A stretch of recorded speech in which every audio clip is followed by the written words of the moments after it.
જામનગરના એક વ્યક્તિએ પોતાનું નિવૃત્તિ જીવન કર્યું પ્રકૃતિને સમર્પિત. સમગ્ર વાત કરવામાં તો જામનગરના એક વ્યક્તિએ પોતાનું નિવૃત્તિ જીવન કર્યું છે પ્રકૃતિને સમર્પિત. ગામના સીમાડે આવેલી જગ્યામાં લીમડો, પીપળો, વડ, ઉમરો સહિતના 1500 વૃક્ષોનું વાવેતર કરી જતન કરી રહ્યા છે. પર્યાવરણમાં સુધારો લાવવા માટે દરેક માણસે વૃક્ષોનું વાવેતર કરવું જોઈએ. ભારતીય સંસ્કૃતિમાં પર્યાવરણનું ખૂબ જ મહત્વ છે. હજારો વર્ષો પહેલા ભારતીય ઋષિમુનિએ માનવ જીવનના કલ્યાણ અને સુખ માટે પર્યાવરણ અને પ્રકૃતિના સાનિધ્યનું મહત્વ સમજાવ્યું છે.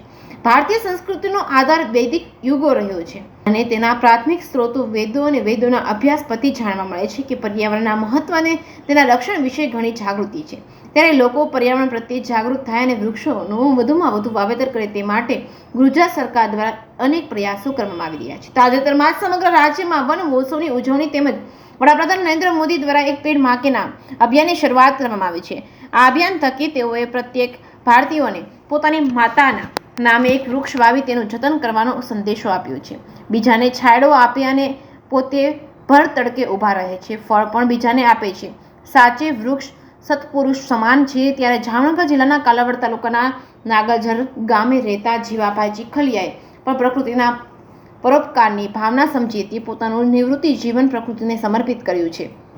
તો એ ગામડાના સીમાડે આવેલી જગ્યામાં 1500 જેટલા વૃક્ષોનું પૂજન કર્યા બાદ વાવેતર કરી ખરા અર્થમાં પોતાના પ્રકૃતિ પ્રેમ સાર્થક કર્યો છે. પ્રકૃતિનું રક્ષણ કરવું એ આપણી ફરજ છે. જીવાભાઈ જણાવે છે કે તેઓ વર્ષ 2023માં શ્રાવણ માસમાં લીમડો, પીપળો, ઉમરો જેટલા 1500 વૃક્ષોનું વન વિભાગની સહાયતાથી વાવેતર કર્યું છે. લીમડો આયુર્વેદિક દ્રષ્ટિએ તો ઘણું ગુણકારી છે, તો પીપળો 24 કલાક ઓક્સિજન આપે છે. ઉમરાના ફળ પક્ષીઓ ખાઈ શકે છે. દરેક માણસે વૃક્ષોનું વાવેતર કરવું જોઈએ, જેથી કરી પર્યાવરણમાં સુધારો આવે. અને નિવૃત્તિ જીવનમાં મને વિચાર આવ્યો કે પર્યાવરણની જાળવણી માટે વૃક્ષો વાવવા જોઈએ. જેકેએસ ન્યૂઝ ગુજરાતી સાથે હર્ષલ ખંડેરિયા, જામનગર. મારું જામનગર જિલ્લો, કાલાવડ તાલુકો અને કૃષ્ણનગર ગામ નાગાજારનું. એટલે એમાં અમારા ગામના સીમાડે ધાર ઉપર વૃક્ષો વાવેલા છે. એમાં ગઈ સાલ પોર 700 વાવેલા, 800 વાવ્યા છે. એમાં વાવવામાં ઉમરા પક્ષી ખાઈ અને પીપરા 24 કલાક ઓક્સિજન આપે, એથી પર્યાવરણ સુધરે.